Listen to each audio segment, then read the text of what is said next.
Bueno, listo. Este es un esfuerzo realizado por la Asociación de Escuela de Economía en conjunto con la Superintendencia de Control del Poder de Mercado sobre la experiencia chilena en los sectores farmacéutico y supermercados para darles a ustedes a conocer temas de competencia, que es algo muy nuevo e innovador que a partir de la creación de nuestra superintendencia se está dando a conocer en el país y para ver si a ustedes les interesa en un futuro desarrollar investigación sobre estos temas. Sin más preámbulos, doy paso a Jerónimo Callejas, Intendente de Abogacía de la Competencia de la Superintendencia de Control de Poder de Mercado.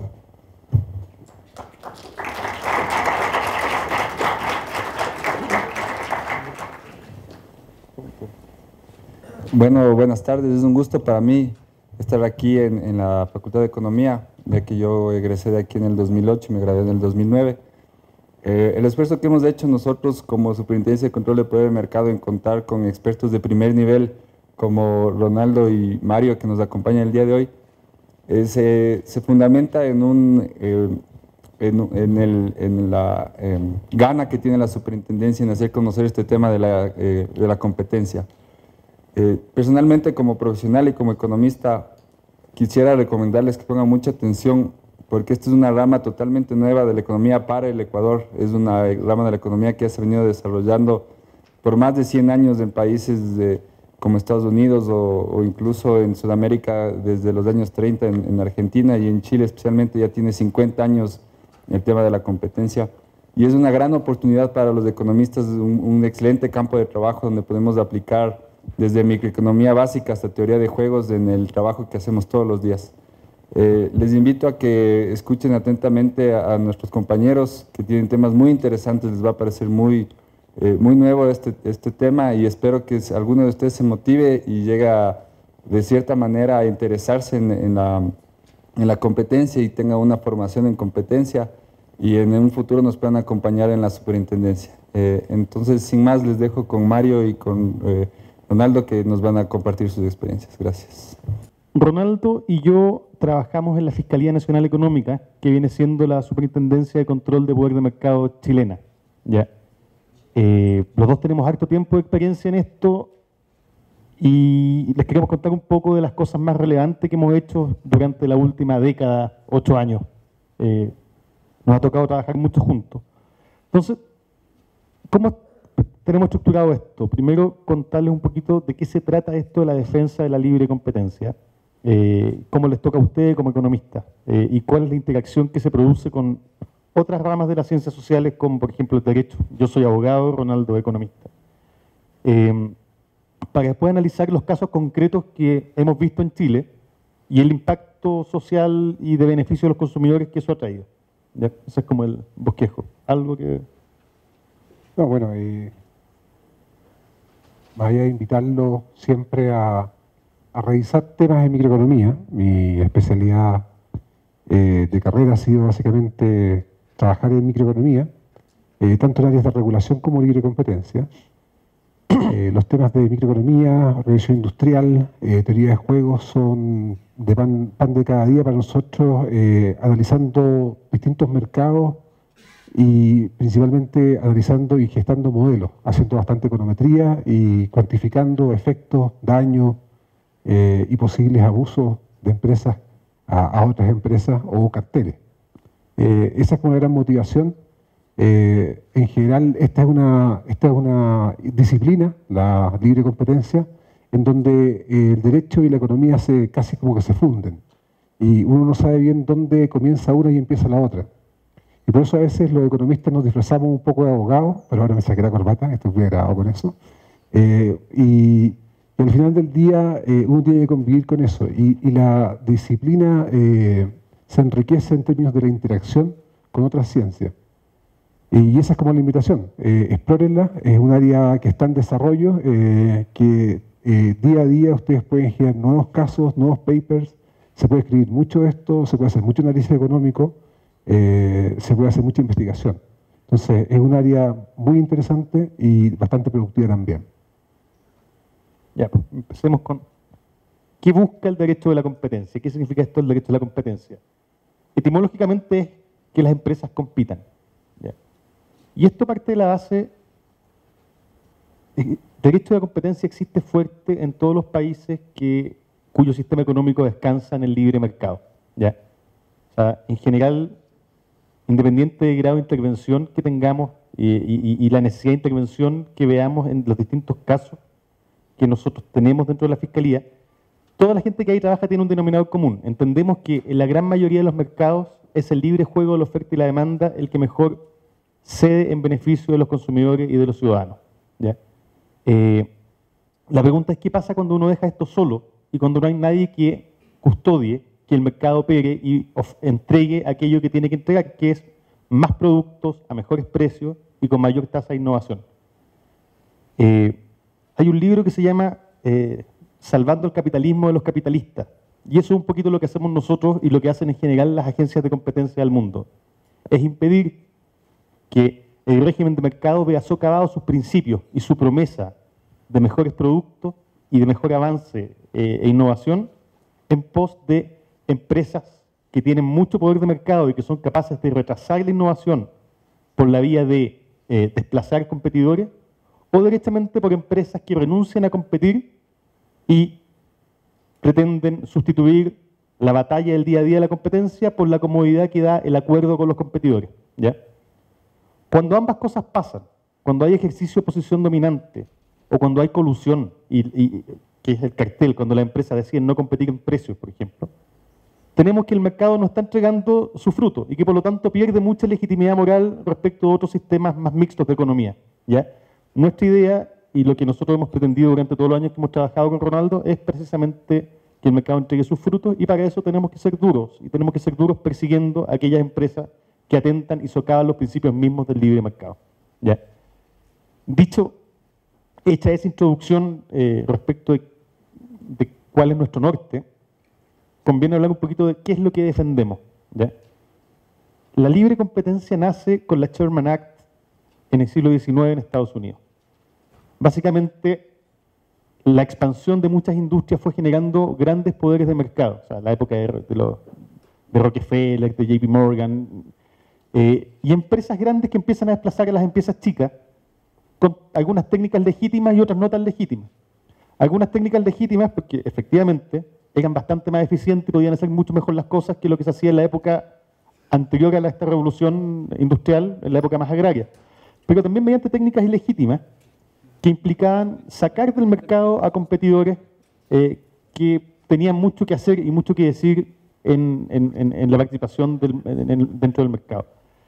Nace ahí y nace con múltiples propósitos, ¿ya? O sea, desde resguardar a los consumidores de los abusos de las grandes empresas hasta garantizar en materia económica la promesa política de la democracia. O sea, así como yo tengo derecho a voto y tengo derecho a participar de la actividad política, también tengo derecho a emprender y tengo derecho a participar de la actividad económica, y que una buena idea, con un poco de fortuna, pueda llegar a triunfar, y que no existan poderes monopólicos que impidan este acceso al mercado. El punto es democratizar el acceso al mercado. Nace con todos estos principios, pero evidentemente, cuando hay tantas cosas que resguardar, hay que ir afinando un poquito la puntería de esta rama, ¿ya? Y ya durante los años 70 se llega a la convergencia de que el propósito principal de la libre competencia va a ser garantizar el bienestar de los consumidores. Cuando dos empresas se ponen de acuerdo y fijan precios sobre los precios competitivos, están afectando el bienestar de los consumidores. Cuando una empresa monopólica realiza actos de posición dominante que desplazan del mercado a sus competidores y que por lo tanto le permiten cobrar precios más altos, está nuevamente afectando el bienestar de los consumidores. Y ahí es donde entra a jugar el rol decisivo la economía y pasa a ser entonces el análisis económico junto al análisis evidente de las pruebas, que es un análisis muy jurídico, pasa a ser de carácter clave para determinar si una determinada conducta ofende o no los principios de la libre competencia. ¿Ya? Ese es el cuadro general. Son tres las grandes áreas en que interviene una agencia de competencia a todo nivel. ¿Ya? La primera, y lo que le ha quitado el sueño a Ronaldo por los últimos años, es la persecución de carteles. Cuando uno está en un mercado, uno está ahí para competir, para generar un producto que sea mejor que el de los demás y para ganarles participación. Cuando, como dije antes, yo reemplazo ese estrés por la comodidad de ponerme de acuerdo con los competidores, fijar un precio alto y olvidarme de seguir innovando, lo que estoy haciendo es poniéndole una traba gigante, poniéndole un palo al rayo de la bicicleta de la economía de un país. Mientras más cartelizada una economía, menos avanzada su economía, más primitiva su economía, menos innovación. Por lo tanto, nuestro primer objetivo es impedir que las empresas se pongan de acuerdo, lograr que compitan, que rivalicen. Eso es la persecución de carteles. Algunos han definido el cartel como el cáncer del mercado. Y tiene mucha razón. Si las empresas se cartelizan, da lo mismo que haya libre mercado, porque ya no está cumpliendo con lo que tendría que entregar.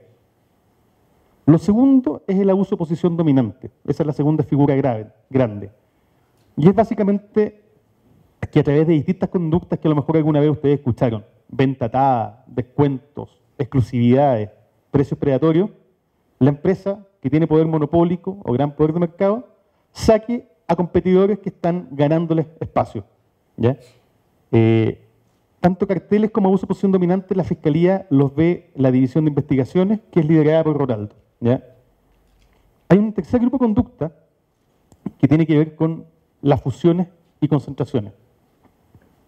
Cuando dos empresas deciden fusionarse, generalmente no va a pasar nada. Va a haber alta sinergia, va a haber eficiencia.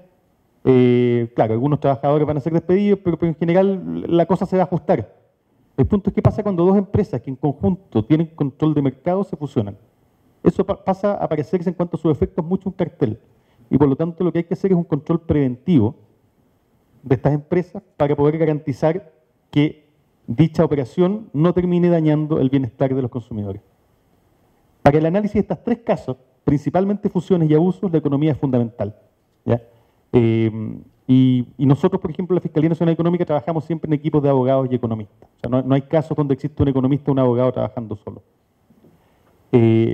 Nuestra idea ahora es hablar de los principales casos que hemos tenido en Chile, que de verdad hemos tenido un crecimiento grande en los últimos años y hemos ganado casos muy importantes en cada una de estas áreas. Entonces, mi idea es que Ronaldo empiece contándonos un poquito de los principales casos de carteles que hemos tenido, de lo grandes que han sido las empresas que hemos detectado realizando este tipo de prácticas y de las principales herramientas económicas que utilizamos en la persecución de agentes competidores que deciden dejar de competir.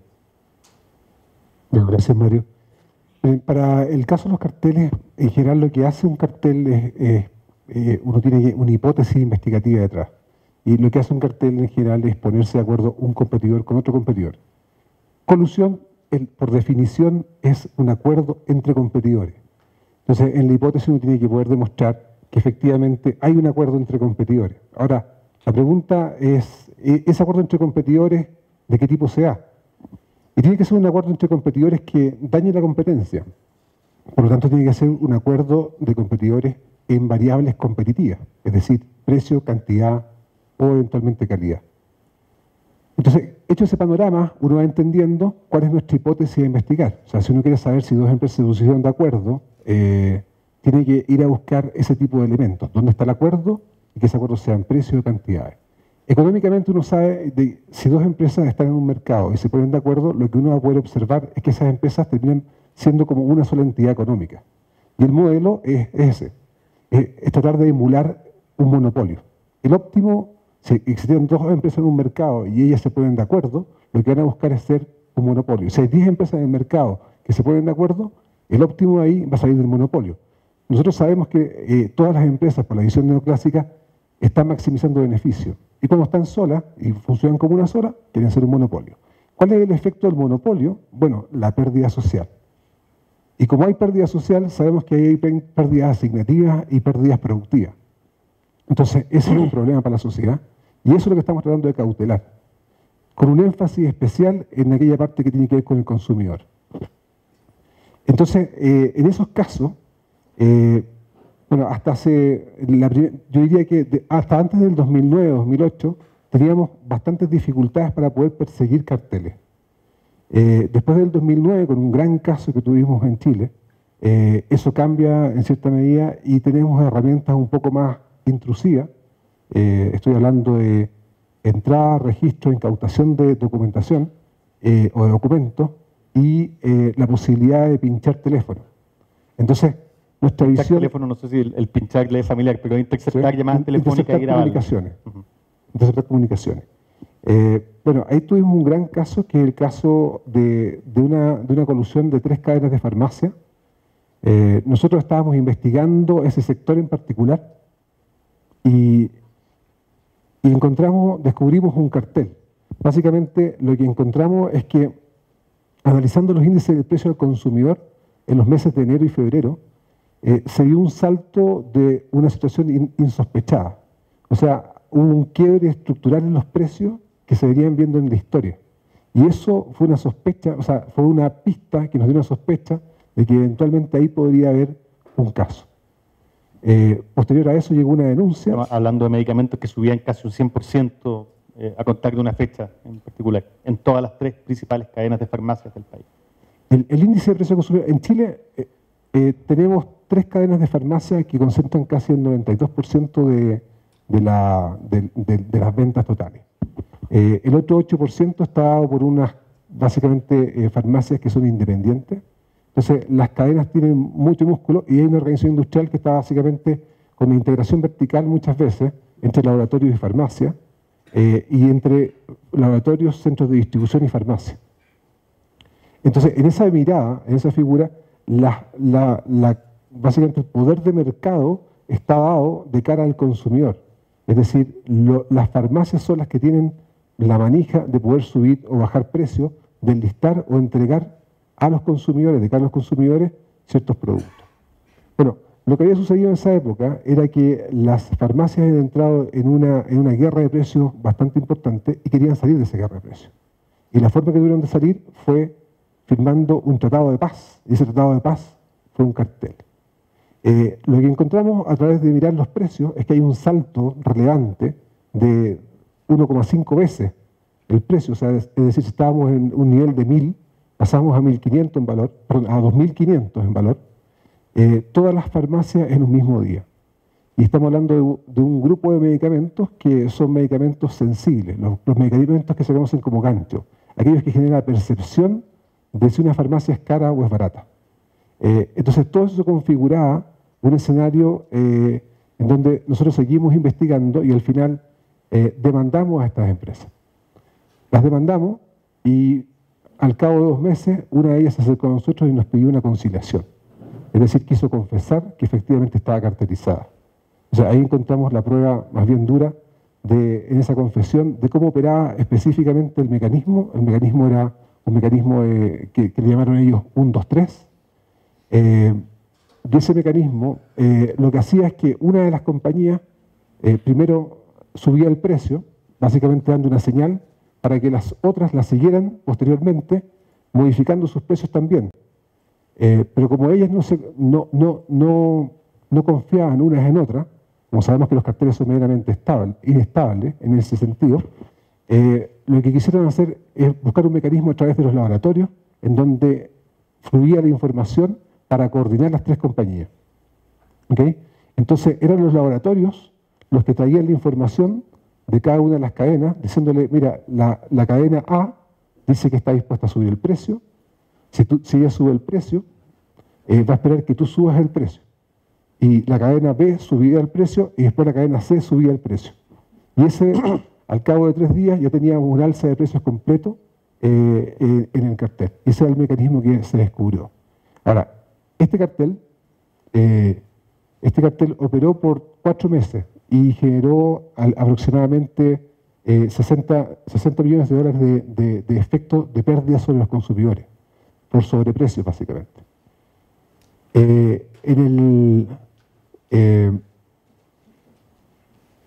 el periodo de... no sé si puede levantar la lámina del cartel para poder mostrar básicamente el alza de precio y lo que nosotros identificamos como mecanismos de detección. No, es la otra presentación.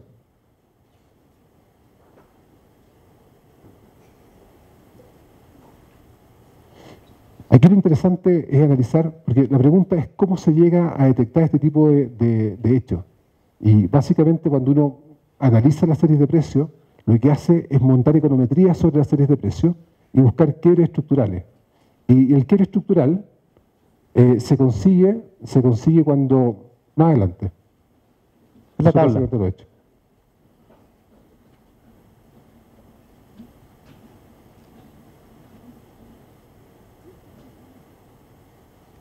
Más adelante, por favor.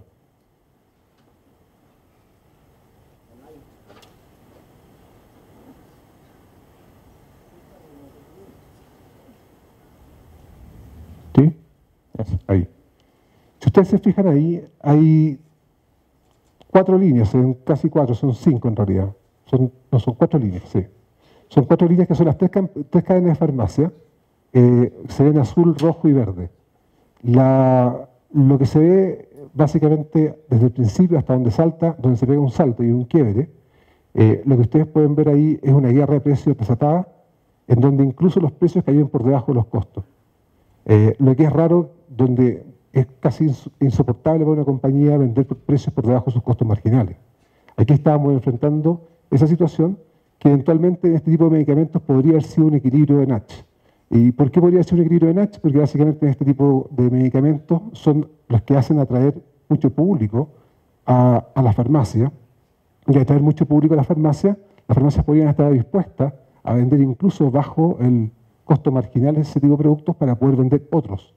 Porque lo que también identificamos acá es que el 80% de las mujeres, o sea, el 80% de las personas que iba a una farmacia y compraba era una mujer. Y particularmente el caso partió con medicamentos como los anticonceptivos. Los anticonceptivos tienen una particularidad, que son medicamentos crónicos y que son medicamentos éticos. Entonces genera esa situación en donde las personas tienen que ir recurrentemente a la farmacia a identificarlos, ir a comprarlos, conocen bien sus precios, y si el precio está muy caro, bueno, cambian de farmacia. ¿Okay? En ese salto que está ahí, desde el punto de vista nuestro, como quiebre estructural, es estadísticamente significativo. Lo que ustedes pueden ver ahí es que no hay una explicación distinta de un cartel a ese mecanismo. Alguien podría buscar alguna explicación alternativa y por lo mismo, después del quiebre, lo que hicimos, no sé si puedes adelantar una lámina. Ahí está el mecanismo 1, 2, 3. Otra vez, por favor. Más. Esto lo verificamos medicamento por medicamento. ¿Se puede adelantar otra? Esta era más o menos la figura que se da. Una única farmacia siempre subía el precio y las otras la seguían alternadamente, básicamente en mitades. Mitad de una lista de precios la movía farmacia, en este caso Cruz Verde, y la otra farmacia Ahumada. Y la primera que subía era la que se ve ahí en línea azul, que es Salcoran. La que está en azul es la que quería empezar esto. Estaba perdiendo plata y dijo, yo estoy dispuesto a subir los precios, yo voy primero, ustedes me siguen. Para las demás es difícil seguirla, porque en el fondo siempre está el riesgo de que yo la sigo, pero el otro se queda barato y yo entonces pierdo mis clientes. Entonces el mecanismo que idearon fue, bueno, tú subes segundo una mitad y yo subo segundo la otra mitad. Y eso se aprecia perfecto cuando uno analiza la lista de medicamentos sobre los que ejecutaron este cartel. Ahora, la lista es muy coincidente cuando uno toma, por ejemplo, por categorías de medicamentos. Se toma, por ejemplo, todos los anticonceptivos, y hay 10 anticonceptivos. Bueno, los 10 anticonceptivos primero los subía Salcobrán, 5 los subía Cruz Verde y otros 5 los subía Farmacia Ahumada. Ese fue el mecanismo que se identificó. No se puede seguir. Otra más. Como eso no es suficiente solamente con este gráfico, ese gráfico es importante para mostrar la idea general, tuvimos que hacer algo un poco más científico y se analizaron este mecanismo 1, 2, 3 en alza en todo ese periodo determinado y contamos cuántas alzas habían de medicamentos con esta fórmula 1, 2, 3 cuando Salcobrán primero, Farmacia Ahumada después, Cruz Verde después. Y después también alternadamente Cruz Verde con Farmacia Ahumada.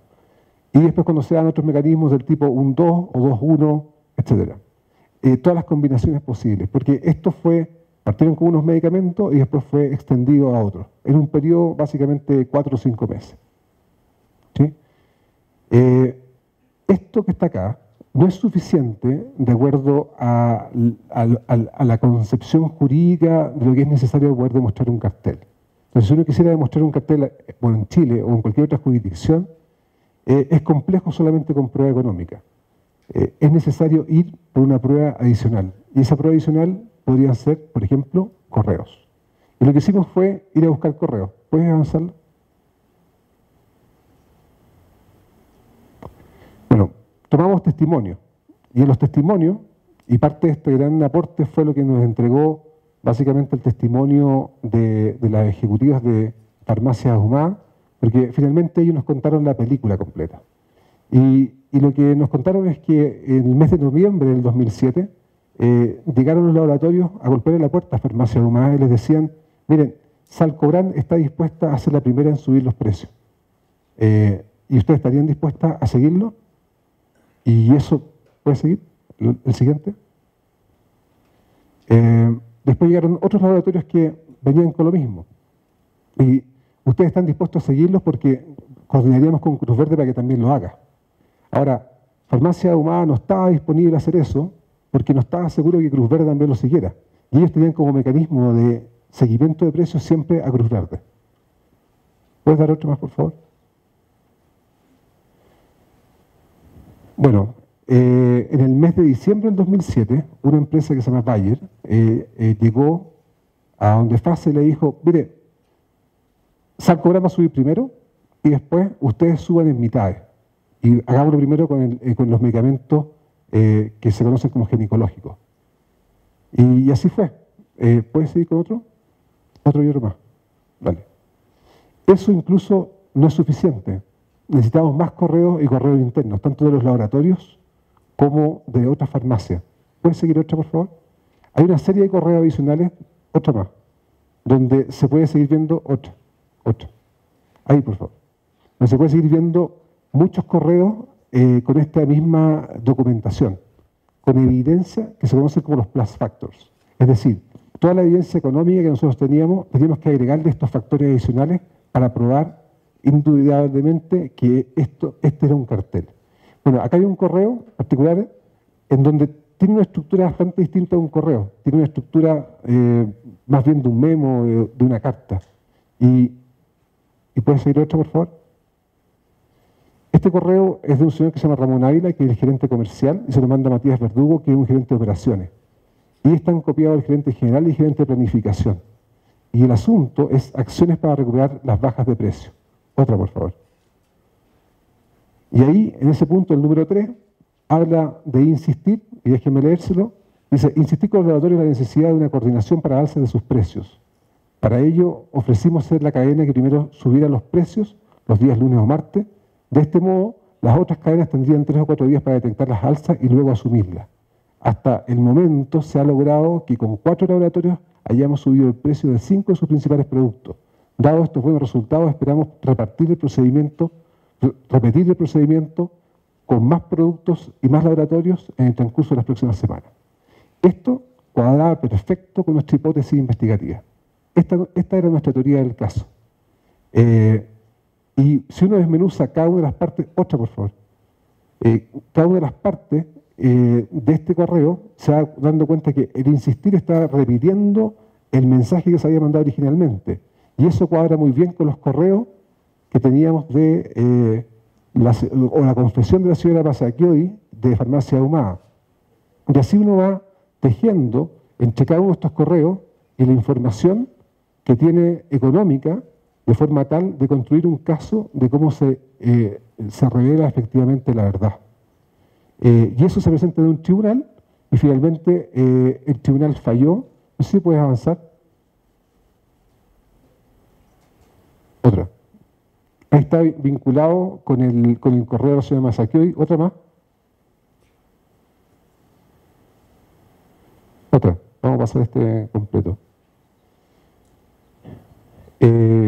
Bueno, aquí uno lo vincula además con la evidencia económica de que efectivamente esto le estaba dando resultados, con correos internos de reportes de cómo esto era beneficioso y este correo está revisando. ¿Puedes dar otro, por favor? Está hablando de los cuatro laboratorios con que había resultado y en qué medicamentos era. Entonces está coincidiendo todas las partes y piezas de lo que uno está buscando. Ahora, uno dice, bueno, ¿cómo encontraron todos estos correos de un grupo de centenares de correos? Teníamos las fechas meramente claras de dónde estaban pasando las cosas porque la evidencia económica nos decía en dónde teníamos que ir a buscar. Y eso es la mezcla entre la lógica de la teoría económica y de este caso en particular. Grandes beneficios de este caso. ¿Puedes avanzar, por favor, hacia el final? Otra más, por favor. Otra más. Lo que pasó aquí es que se detectó y se sancionó un cartel en una de las industrias más sensibles de la economía chilena. Las multas que fueron impuestas fueron las multas más grandes que han existido en la historia de la libre competencia. 20 millones de dólares a cada farmacia. A cada farmacia. Que era lo más alto que tenía que se podía en Chile en ese minuto. Este caso causó conmoción pública, la gente salió a la calle, a protestar. Los jubilados le tiraban huevos a las cadenas de farmacia, a los locales de la farmacia, en señal de protesta e indignación por la situación. Y lo que pasó aquí es que se instaló en la sociedad chilena que el término o la colusión era una situación dañina a la sociedad, dañina al modelo de mercado y que era una situación muy injusta. Se adentró dentro de todo lo que tiene que ver con las políticas públicas y no hay candidato presidencial hoy día que no hable de libre competencia como una de sus áreas en donde debe invertir recursos importantes. Este caso destrabó una ley que estaba pendiente en el Congreso por 2 años, que entregaba estas facultades adicionales a la Fiscalía Nacional Económica para poder perseguir carteles duros como este de las farmacias. Y hizo las facultades que le decía, y además más recursos para poder potenciar la agencia.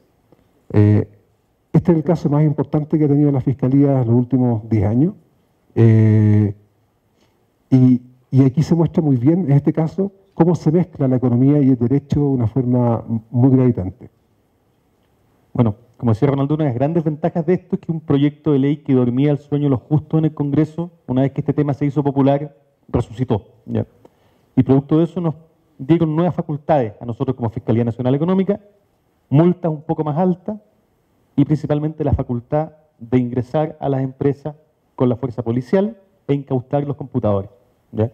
Para obtener evidencia de otras posibles colusiones en otros mercados. Hasta aquí siempre la entrega de los correos era voluntaria y pasaba por un filtro de los abogados de la empresa y ahora tenemos la posibilidad de entrar con la fuerza pública, desconectar los computadores que sean necesarios y llevarlo a la oficina para analizar los documentos. También se nos dio la posibilidad de interceptar comunicaciones telefónicas, ¿ya? Y precisamente esas dos facultades las usamos bastante rápido en 2 casos que aún se están litigando, pero que permitieron rápidamente poner a prueba esto. El primero es un cartel en la industria de los buses, ¿ya? El transporte interurbano de pasajeros. A propósito de un llamado entre el gerente general de una de las compañías y un ejecutivo muy alto de otra compañía, llamada que grabamos, descubrimos que estas empresas se ponían de acuerdo para impedir que terceros o competidores entraran a los terminales de buses donde ellos operaban. Y el sistema era el siguiente. La ley chilena exige que para que tú pongas un bus en un terminal, tienes que al menos tener boleterías en esos tribunales, en esos terminales, ¿ya? Entonces lo que hacían es cada vez que una boletería se desocupaba, las 2 principales empresas iban y se turnaba quién lo arrendaba y tenían espacios sobreocupados de boletería precisamente para que nadie les entrara a competir en la loza, por decirlo así, y por lo tanto en la ruta, ¿ya? Es un caso que estamos viendo ahora y que también son 2 empresas que mueven mucho en un país donde hay alto transporte de pasajeros vía bus, porque los aviones son caros, y se está negociando un posible acuerdo con las partes. El segundo caso fue donde pusimos a prueba nuestra posibilidad de requisar documentos y de incautar computadores, notebooks, artículos tipo iPhone, cosas por el estilo. En este caso fuimos juntos con Ronaldo a una de las empresas más grandes productoras de pollo de Chile. Y a propósito de eso ejercimos una acción denunciando un cartel en la industria del pollo entre los 3 principales productores de pollo en el país. Y me gustaría que Ronaldo explicara un poquito mejor en términos económicos. Pero de nuevo es una industria gigante. O sea, la principal empresa de pollo es uno de los 3 principales proveedores de los supermercados en Chile. O sea, una cosa grande. A ver, la principal empresa de productores de pollo, de carnes de ave, básicamente, porque son pollo y pavo, factura 1.700 millones de dólares al año.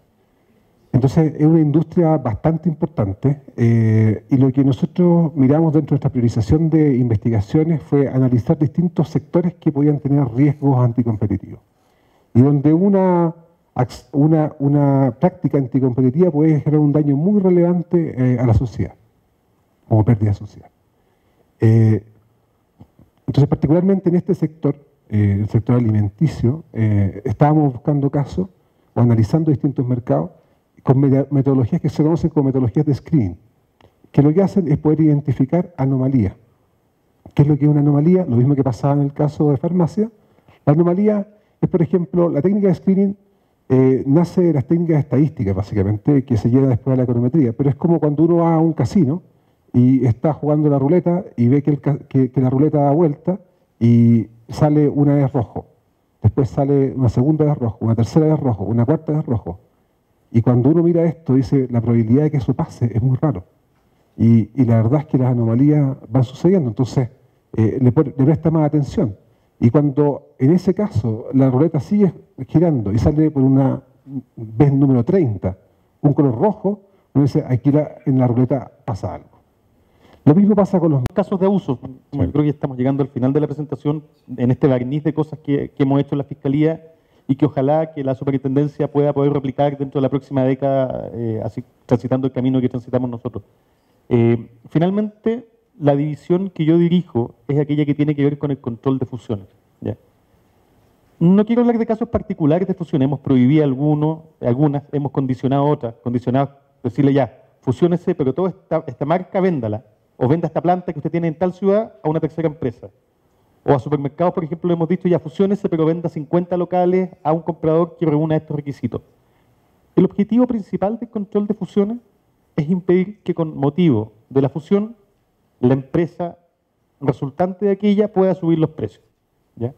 Y esto se puede lograr de dos formas. O porque tiene tanto poder de mercado después de la fusión, que por sí sola tiene la capacidad para subir los precios, o porque al disminuirse el número de rivales en un mercado oligopólico, es posible que en el mercado se llegue a un entendimiento que redunde en precios más altos. ¿Ya?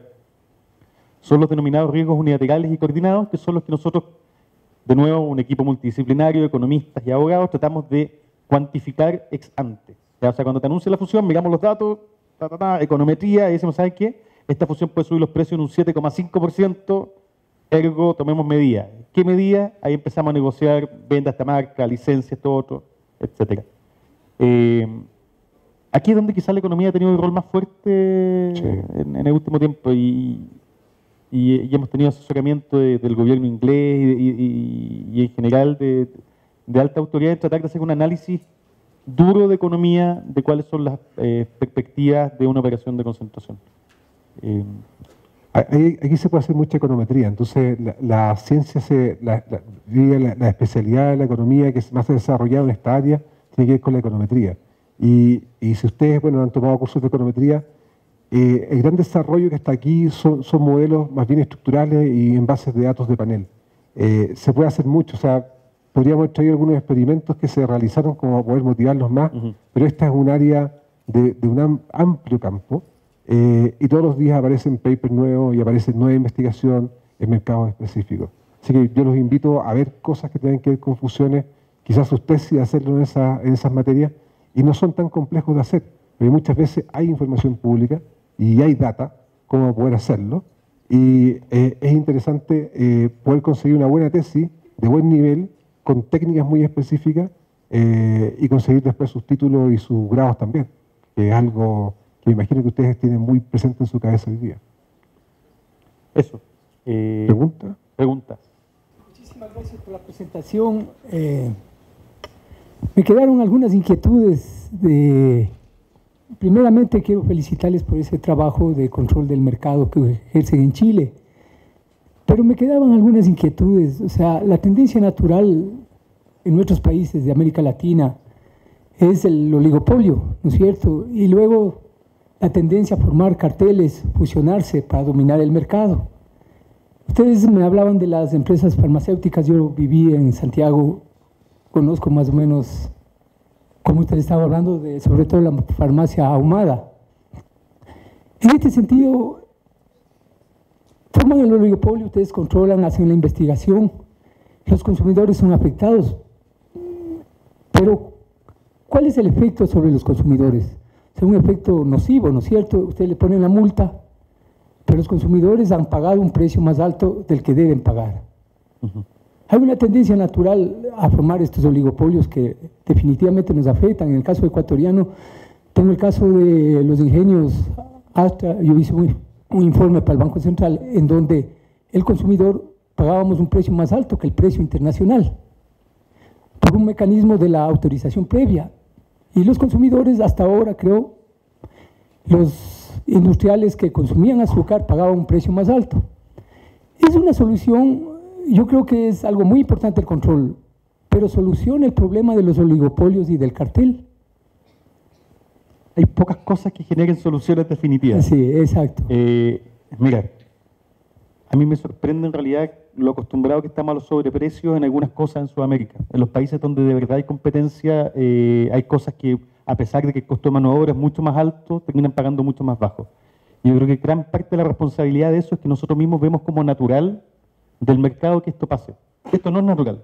Cuando esto pasa es porque el mercado no está funcionando y por lo tanto pierde su legitimidad moral ante los ciudadanos. Y por lo mismo creo que un rol clave de los estados es potenciar las agencias de competencia para que a través de medidas como las que estamos hablando, de casos emblemáticos como los que estamos hablando, generen en las empresas la obligación de hacer lo que tienen que hacer, porque es competir. Evidentemente en mercados oligopólicos siempre puede haber seguimientos de precios, siempre puede haber una competencia mucho más suave que en mercados donde no existe esa posibilidad de monitoreo. Pero por otra parte tenemos un problema en Latinoamérica, que como somos en general países chicos, las empresas necesitan cierta escala para poder funcionar y eso nos lleva inevitablemente a tener equilibrios con menos empresas. Y empresas entonces que además son dirigidas por empresas que se conocen o gente que estuvo en una empresa y en la otra y que hace más factibles estos entendimientos colusivos, por ejemplo. Pero en general nosotros notamos que se ha producido, que en estos años de acción profunda que hemos tenido, se ha generado un desincentivo. No hemos solucionado el problema ni estamos lejos de hacerlo, pero yo creo que la entidad de estas prácticas ha bajado considerablemente. Pero puede haber competencia con 5 empresas que controlan el 80% de los productos farmacéuticos. Yo te diría que sí. O sea, de hecho, mira cómo llegaron a la guerra de precios entre 3 antes de ponerse de acuerdo para subir los precios. Pero es un oligopolio. Están controlando el 80% y el 20% las empresas pequeñas. ¿No sería... Pero ojo que, mira... Sí, estoy hablando de 5 empresas que controlan el 80% de los productos. Ahora lo han detectado, ¿no es cierto?, a través de que forman un cartel y hay pruebas. Y eso es bueno. O sea, yo estoy de acuerdo, pero ¿todavía sigue siendo un oligopolio o no? Sí, pero el oligopolio no es malo en sí. Lo que no les entiendo es, ¿cuál es la definición de ustedes de competencia? Mira, yo en Inglaterra viví harto tiempo y tenía 3 empresas de telecomunicaciones y pagaba tarifas mucho más baratas que en Chile. O sea, 3 empresas sí pueden competir. O sea, uno no necesita tener 20. Y de hecho, muchas veces 20 puede ser malo porque van a ser empresas ineficientes, sin escala, sin economías de ámbito, sin distribución centralizada, no sé. O sea, el punto es que a veces sí se puede competir con 3. El punto es que hay que tener la voluntad de competir y eso implica salir de la comodidad que te otorga cartelizarte. Pero ¿no sería mejor que entren más empresas? Por ejemplo, el caso de ustedes que dijeron, las cervezas.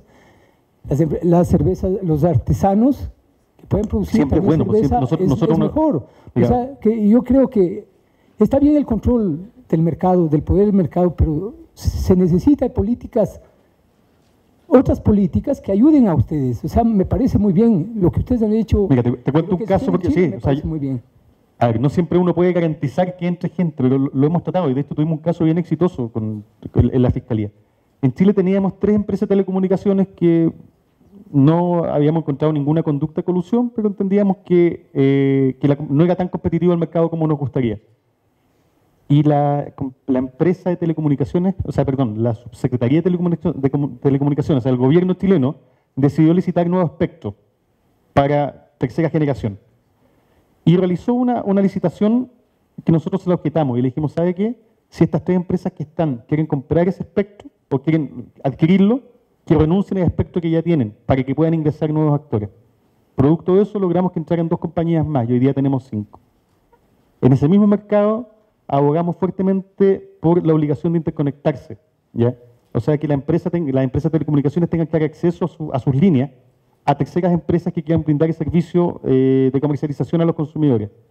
Y así logramos también el ingreso de otras empresas. Por ejemplo, Virgin, que es una empresa inglesa, entró a Chile muy agresivamente hace poco. O sea, evidentemente hay una patita de controlar el cartel, pero también es generar una cancha más pareja para que puedan ingresar más actores que tengan la intención de decir algo competitivo. Mira, aquí hay dos líneas que usted plantea. El oligopolio en competencia podría también generar un equilibrio competitivo. Y eso es lo que se produce en los mercados oligopólicos. Y la verdad es que el mundo no se mide entre el monopolio o la competencia perfecta. La competencia perfecta no existe. Como modelo no existe. O sea, en la realidad no existe. Como modelo está bien. Y uno hace algunas estilizaciones o algunas simplificaciones para poder entender qué pasa cuando uno mueve algunas partes y piezas del modelo. Estoy muy de acuerdo que las barreras de entrada es una cosa que tenemos que atacar. Y nosotros lo atacamos generalmente tanto conductual como estructural.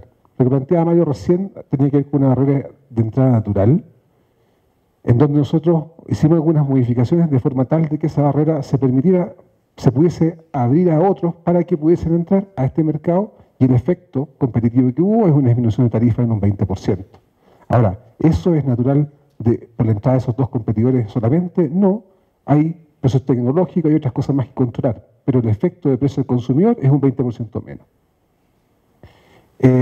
Ahora, también podemos atacar el tema de las barreras de entrada, no solamente control del poder monopólico. Nosotros somos una fiscalía que persigue ilícitos anticompetitivos, pero también tenemos un lado que hace abogacía de la competencia. Es decir, podemos recomendar la modificación de algunas leyes para que este mercado sea más competitivo. Y en el caso también de telecomunicaciones lo hicimos. Le recomendamos desde el 2004 la portabilidad numérica, que llegó a Chile en el 2010. ¿Conoce lo que es la portabilidad numérica? Que es la posibilidad de que yo cambiarme de compañía llevándome el número. Porque en general de uno puede abusar la compañía, cobrarle lo que quiere, pero como todos los amigos tienen el teléfono, uno no va a renunciar a ese teléfono. Entonces abogamos porque uno pudiera cambiarse llevándose el teléfono, que el teléfono no fuera de la compañía, el número, perdón, no fuera de la compañía, sino que el cliente. Entonces, la competencia que nosotros hablamos, nos importa la rivalidad, no nos importa el número de competidores. Pueden haber dos competidores que se sacan los ojos, perfecto. Si hay 20 que no lo hacen, está pésimo. Entonces el número de competidores no nos dice nada. Bueno, algún indicador da. Algo de temperatura sí. Uno puede tener algo de temperatura, pero no necesariamente estar enfermo. Pueden pasar otras cosas que no necesariamente es una enfermedad. Entonces uno tiene que controlar y puede estar enfermo y no tener temperatura. Entonces lo que nos interesa a nosotros es que se mantenga la rivalidad. Y si uno puede levantar, si identifica barreras de entrada que puedan ser levantadas, ya sea porque son legales o de alguna otra naturaleza, bienvenidos sean. Pero muchas veces tienen que ver con la característica industrial del negocio, de altos costos hundidos, de costos de cambio, etc. Entonces, esas son condiciones propias del mercado y del negocio, que no van a cambiar si es que uno intervenga o no intervenga. Nuestra intervención en general es de conducta y adicionalmente están estas cosas que tienen que ver con la estructura. Y ese es el combate completo. Buenas tardes. Una consulta. ¿Cómo ustedes regulan o cuáles son sus políticas con los monopolios naturales y con monopolios geográficos? Ok, en Chile existe una institucionalidad distinta a la de libre competencia para regular monopolios naturales. El monopolio natural tiene una falla de mercado. Habiendo una falla de mercado, no puedes entregar al mercado para que resuelva el problema. Entonces, sabiendo que eso genera una ineficiencia asignativa, lo que se hace, y productiva también, lo que se hace es regularla a través de lo que se conoce como la empresa modelo eficiente. Y esa es básicamente la institucionalidad general que está tanto en el sector telecomunicaciones, como en el sector electricidad, como en el sector sanitario. ¿Quiénes pueden operar en un cierto territorio y qué es lo que pueden hacer dentro de ese territorio? Por ejemplo, el giro único. Pueden, por ejemplo, vender solamente agua y no otra cosa. Vender solamente electricidad y no otra cosa. El modelo de empresa eficiente es bastante difundido y es un modelo alternativo al modelo que se conoce como price cap, que funciona en Inglaterra también para los servicios básicos. Y son modelos que aparecieron históricamente posteriores a los modelos de tasa de retorno de costo-servicios que se usaban en Estados Unidos por una serie de problemas que ellos tenían. Te invito a revisar regulación, que es muy interesante y una disciplina que también es microeconómica y también da mucho espacio para poder hacer investigación. Vamos. Muchas gracias. Muy buena convocatoria, así que se agradece. Chao. Gracias.